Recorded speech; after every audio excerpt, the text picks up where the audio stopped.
Đó suốt đây bom ổn được ở không nàyថ្ងៃនេះជួបគ្នាទៀតហើយខ្ញុំសូមនាំអារម្មណ៍បងប្អូនទាំងអស់គ្នាទៅទស្សនានៅរមណីយដ្ឋាន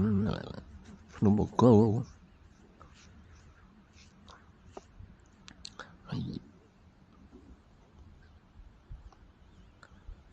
សូមបងប្អូនទាំងអស់គ្នាមើលទេសភាពស្រស់ស្អាត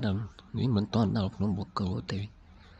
គាត់មកឃើញកន្លែងនេះទេសភាពស្អាតក៏ឈានចូលមកលេងអញ្ចឹងទៅបងប្អូនឃើញថាការតុបតែងរៀបចំរបស់គេគឺស្អាតមានសួនជាដើមឈើជាស្មៅអញ្ចឹងមានព្រៃភ្នំឃើញថាគេតុបតែងបានស្អាតចឹងគួរតាក់ទាញហើយនៅគេភ្នំចឹងទៀតឃើញស្អាតមែនតើបងប្អូនហើយថ្ងៃនេះដោះសារបងប្អូនតែវីដេអូថតយូរដែរហើយអញ្ចឹងតែបានកាត់តអញ្ចឹងដោះសារក៏បញ្ចូលសលេងដែរហើយធ្វើមកទៅមុខតិចទៀតប៉ុន្តែក្នុងតំបន់ទេសចរណ៍នឹងតែមួយទេនេះសួនផ្ការបស់គេមានដាំផ្កាដើម្បីស្អាតណាស់បងប្អូនគេមានរូបតាំងរូបចម្លាក់នេះរូបតម្រុយស្អាតស្អាតធំហើយមានបងប្អូនយើងផ្សេងគាត់មកទស្សនាដែរ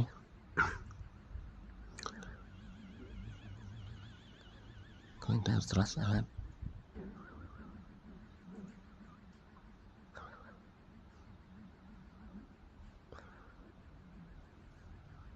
នេះលើមកដល់ភ្នំបូកគោហើយប៉ុន្តែអត់ទៅដល់លើទេទៅដល់ពាក់កណ្ដាលក៏ឈឿនថតរូបមើលទេសភាពទៅដល់ទីក្រុងកំពតក្រុងកំពតពីភ្នំបូកគោទៅហើយមកដល់ហើយលោកជ័យមក